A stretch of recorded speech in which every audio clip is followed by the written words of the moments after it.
Good morning to all my friends and family, and welcome to Jim's 5 a.m. Club. And this morning I come to you from the Hope Estate up here at the Hunter Valley, and it's the Sunday morning of the Greek Fest, the inaugural Greek Fest, where we're celebrating our Greekness, and Dimitris Bassis from Greece will be performing a concert at this magnificent performance arena. And as you can see, we've got a commanding stage area there, and a beautiful open grassed area for people to mingle, to dance, to sing, and to enjoy this most beautiful day.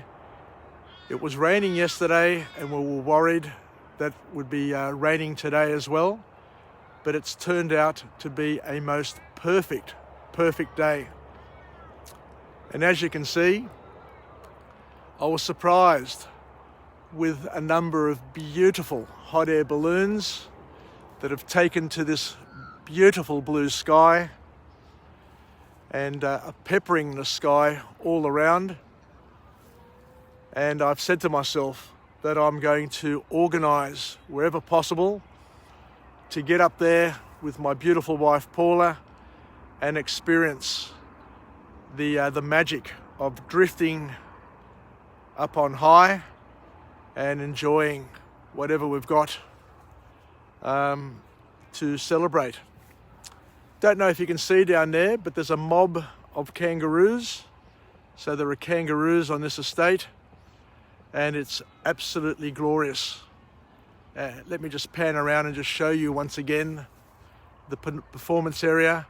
And we've got a sunrise, a Hunter Valley sunrise happening, and it's just absolutely glorious. Anyway, let's go on a bit of a walk and talk. I'll just turn the camera around so I can see you. Here we go. Yassas. So what we're going to do today is we're going to go through another book summary. It's timely, it's early morning, it's beautiful. And what I want to do is just take you through another book summary. And today's book summary is from a wonderful author named Grant Cardone. And his book summary is entitled Be Obsessed or Be Average. And I guess the people who developed this space up here, this performance space, I guess lived the same sort of principles. Be obsessed or be average, because this is a most special performance space and a beautiful place to be. And now I understand why there are so many concerts which happen up here, where you get some of the best names from all over the world coming here to entertain the many people who have come up here over the years, because it is beautiful. It is a beautiful place to be, and so special, especially with these hot air balloons on this wonderful dawn morning. Here we go, there's one in the background. How wonderful is this? So the author then goes on to kick off the book with a commentary that your greatness is limited by the investments you make in yourself. And no truer word has ever been uttered, because the key to our lives is to invest in ourselves, to make us the best version we possibly can. And I'll just focus on that balloon there as well, so you can enjoy vicariously the experience that I'm watching and experiencing up here. And I hope to see you today. It's very worth it. It's a 2-hour drive from Sydney to get to the Hunter Valley, and this time of year is absolutely magic. So the author goes on to say something which is really funny, and something that I can relate to. He said that for those planning to retire, just imagine how boring your life will be if bingo is the most exciting thing that you do all week. Oh, sorry, I've got a bit of a cough. Can you imagine if bingo was the most exciting thing that you had to do all week? So this is a call to action that the author is basically suggesting to us to think about the fact that the time will come where we will all need to slow down, to retire. Let me just show you those balloons just zipping past really, really closely now. Can you see them there? There they are behind the trees. And we all need to invest in ourselves and do as much as we can in our life for as often as we can, I guess the point is. Because we all have a yearning for more.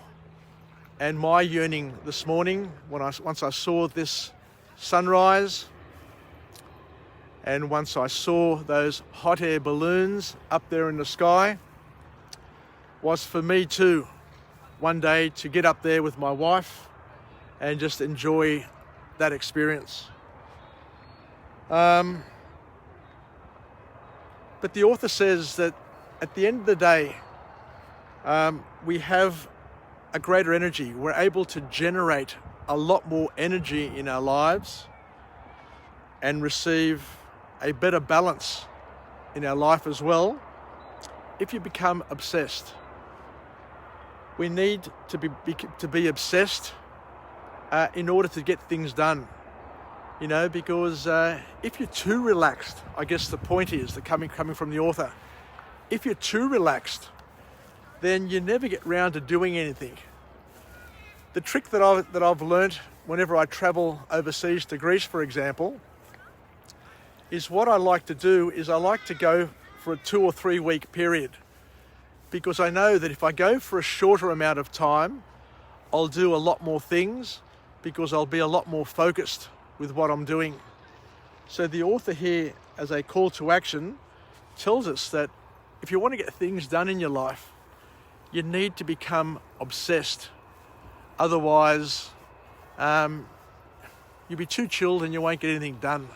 So, call to action from the author is to get obsessed.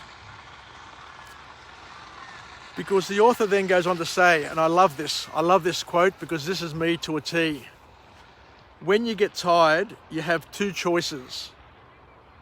And the 2 choices are, you can take a break or get obsessed. If you take a break, then you go and sit on the couch, you'll never get back off the couch. But if you've got an obsession, if you've got a dream, a thirst to get something done, then you're always going to be drawn towards getting it done. Let me go for a walk down the path here and I'll get a little bit closer to those kangaroos to share with my friends from overseas. So the author here says that if you want to be average, just relax.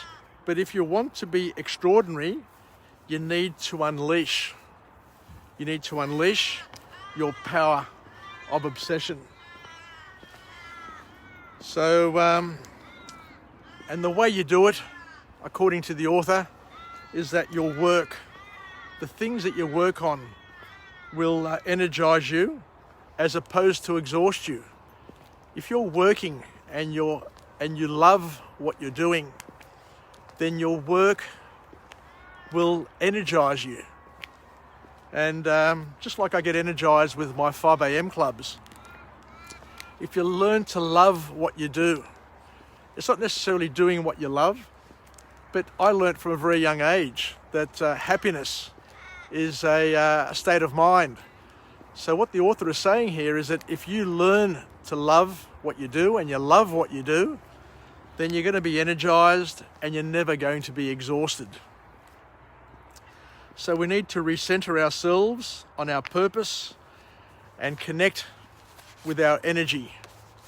So I've got a balloon over there hovering really low on the horizon. I think I can see it. There it is over there. I've got the sun in my face and it just feels absolutely nourishing and beautiful. So what else can we learn from this book summary? So I think I'll talk a little bit longer today because I am excited and there's a lot to talk about and there's a lot to enjoy. So the next formal point which comes out of this book from this author is that we need to embrace our fears in order to skyrocket our growth. Embrace our fears to skyrocket our growth. That's a pretty awesome sort of way of seeing things, because a lot of people don't embrace their fears. I guess they accelerate their fears by focusing too much on them. So the author here says, regardless of what you do, you are going to encounter a barrier of fears. Regardless of what we do, a barrier of fears is going to be our major encounter. So the trick is to embrace it and to learn to leverage it to your advantage, as opposed to worrying about it and allowing it to control you. Here we go, we've got a balloon over here. You can see it in the background. See that balloon over there? Have I got it there in the... There it is. The balloon's coming down in the field. But not only is it coming down in the field, there's a field over there with kangaroos. There's a mob of kangaroos in that field. So the people on that hot air balloon coming down in the field over there are going to come down photographing a mob of kangaroos, which is pretty awesome. So let me continue to talk. I don't know if you can see the kangaroos behind me. Let me just show you over here, but just over there, there are a mob of kangaroos just chilling out and enjoying themselves. Let me go over here to the vineyards and get another perspective. So we need to learn to accept and welcome rejection is the next point. I guess for me, growing up, one of the hardest things for me to be able to cope with, being an only child, is dealing with rejection. But the author says that we all get rejected. Rejection is a normal part of growing up and is a normal part of life. And the big message is, the quicker we learn to accept rejection, the better off we're going to be. So here we have some vines. I don't know if you can see them here in the background. Abelia, for those in Greek. And of course we've got the sunrise behind me. So it's all about learning how to deal with rejection, according to the author. Actually, I'll walk up here as well. So we need to learn to accept and welcome rejection. You need to have the courage to fail and still have the will to keep going. Because the author makes a very, very valid point. If you never fail, then you basically have never lived. There you go. There's a point to consider. And the author, Rowling, basically got rejected 12 times on her books. 12 times, but she stuck to it and became, I guess, the most prolific writer and the most successful writer of our modern era. So the last point that came out of this book is that you can use the opposition that comes from becoming passionate to motivate you to work harder. So something further to think about is that we can use the opposition that we receive to work harder and to give us fuel, to embolden us, and so that we become propelled by those fears as opposed to repelled by those fears. Because I love this. Success, listen up here. Success comes hand in hand with haters. You're going to have to learn to deal with the haters if you want to be successful. And how's that for advice for young people? Not to worry about the haters, not to worry about the people who laugh at us, and who ridicule us and who talk behind our backs. Because as my mother used to say, "Ακόμα και ο βασιλιάς μιλάνε πίσω από την πλάτη του." Even the king,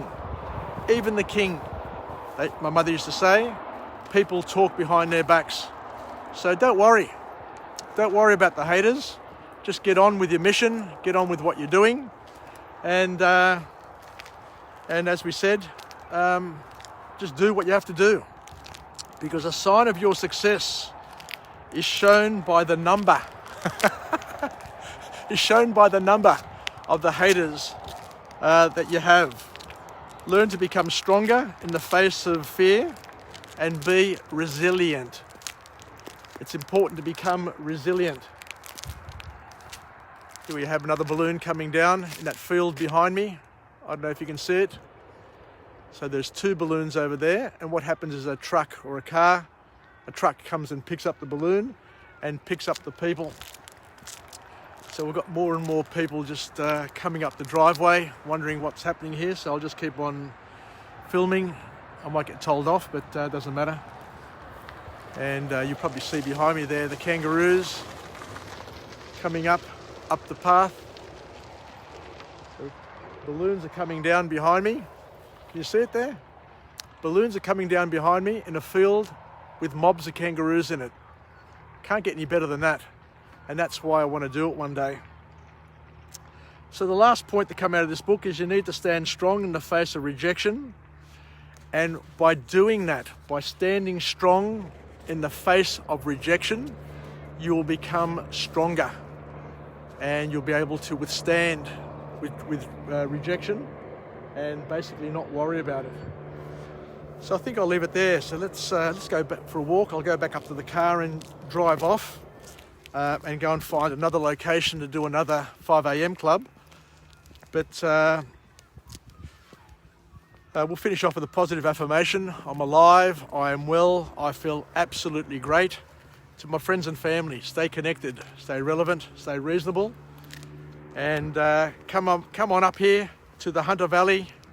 And if you haven't planned to come up this year, let's all do it next year, because it's a beautiful place and it's going to be an awesome day, I expect. So yasas, take care, que te leme. Bye for now, cheers.